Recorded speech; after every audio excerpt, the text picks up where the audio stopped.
We're ready to reveal the watch of the week. Come see what we've got.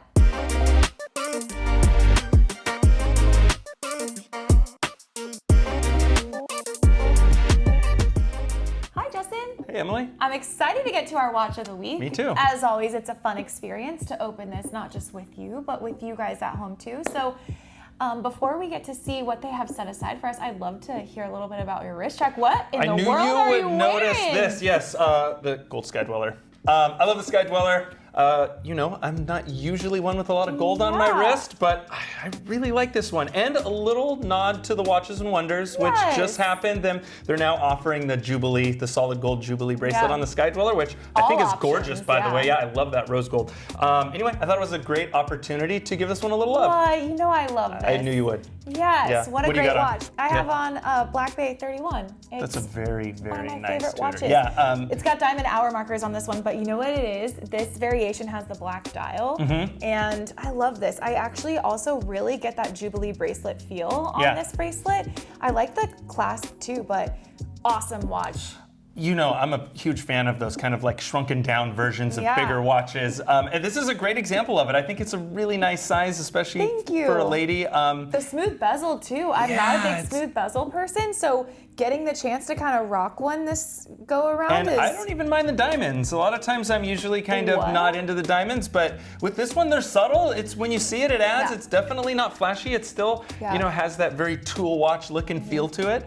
So I think it's a winner. Thank you. I'm glad you approve. I definitely love this one on my wrist, and I've got a little big too, so it's a fun one for me. Very good. What are you guys wearing? Let us know. We love hearing all the fun examples that you guys have chosen for the day to put on while watching our little video. So speaking of little video, we have a little box sitting off to the side that they have reserved for us to open on camera. So if you're not familiar with what's in the box, we literally get a chance for our shipping department to pull something aside that they think could potentially be great for us to open, and we're gonna reveal it with you guys. Yeah, we see tons of watches every day, and we never know what it's gonna be. Yeah, let's check one out. It has arrived.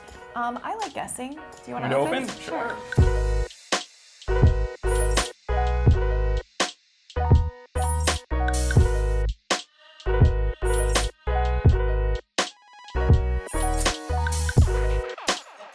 I love guessing, so if you're cool, you can kind of check it out, take a peek, and then I'll make a guess. Let's see.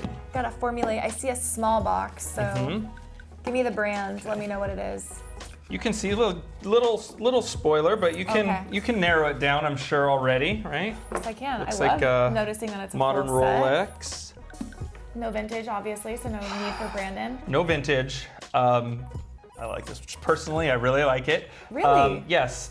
And it's fun. I can see why they pulled it aside for us. I will give you that little bit. All right, listen. There's a reason. There's a reason. I don't know about that. I have been wanting to see this for quite some time. So my guess is going to be an olive green OP.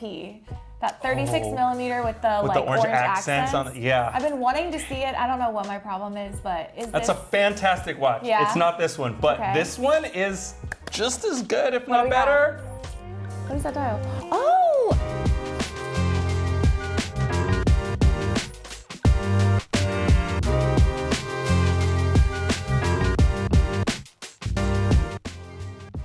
So this is the very recently, I'll shed a tear for that one, discontinued. RIP to the motif Fluted motif dial. Yes. I love this blue variation of it. I think we've had conversations with Ripley because RIP to his palm dial as well as of day one of Watches and Wonders. It is no longer available in the Rolex catalog, but we will still probably see some. Ideally, like we're seeing this one. It's a gorgeous watch. It is. It's 36 millimeters, so I was on to something. Yes, yeah, you were close. 36 millimeters. Smooth bezel. Smooth bezel, oyster bracelet, stainless steel. This is the 126200? 126200, yeah, great job. I think it's a great watch. Again, the dial is really what makes it for me. Yeah, I'm sad that it went away. I mean, we'll get a nice close-up shot of the dial, but you can see how there's just so much depth in it. You know, the way that the pattern on it matches the flutes. It's kind of nice when it has a fluted bezel because, you know, it ties together. Catches the light a little but bit it's more. not mandatory for me. I think it's different with the smooth bezel, and I love a good smooth bezel, so I don't have a problem with it. Package on this is fantastic. pick. I love the blue pop of color. I do think it helps a lot. This is a new watch. You've got chromolite in the index hour markers as well. And the sticks really help kind of carry through to that dial to me. I think it's fun. And the color Easy blue to wear. too. I love the color blue. There's a lot of shades of blue.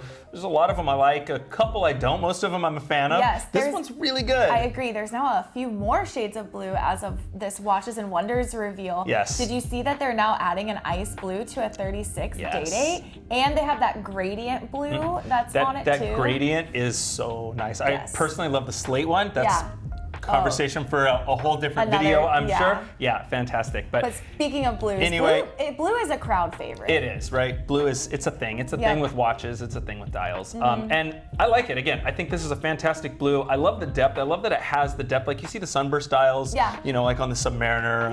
Yeah. And it kind of has that feel where you can see it in the light and it has more depth to it. But then, of course, the pattern encompassing the whole dial just adds another level of complexity, which I really like. This has the Easy Link. Very nice. 5mm extension as well. Ooh, yeah. And 36 is a good size. Look at that. It's very shareable. This would be a great shareable watch. Honestly, in certain light, it almost looks like a solid dial, but then you actually catch it and you see every little laser etched edge. Yeah. And it's really fun.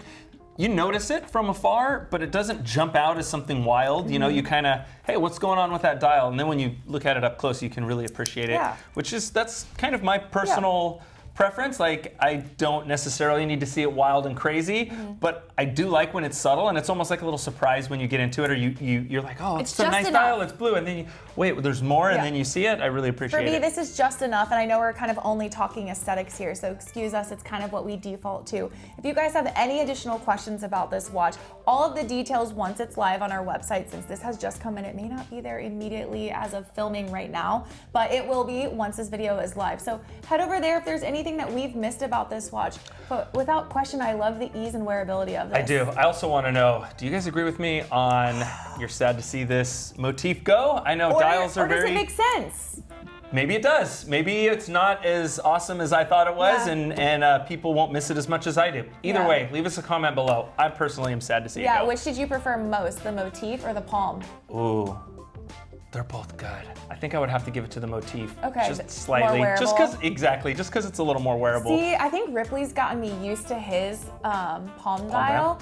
And I had said too that I liked that one in gold, but his green is growing on me too. It's a good green, and I love Rolex's ability to play within that color realm a little bit too, where not all greens are equal. The olive OP that I thought maybe this could be is not the same as his green palm dial. So it's fun to see. That's a great one too. The variation. And the green is the choice on that one, 100%. Yeah, that one. I mean, you can leave us a comment if you like the gold better on that one too, but it's the green for sure. Oh, how fun! Well, this is a great episode, short and sweet, but not to shy away from the importance of this really cool watch. So, as always, head over to bobswatches.com if you guys are interested in it. Otherwise, we will be back with a fresh episode of What's in the Box soon. Until then, everybody, be well.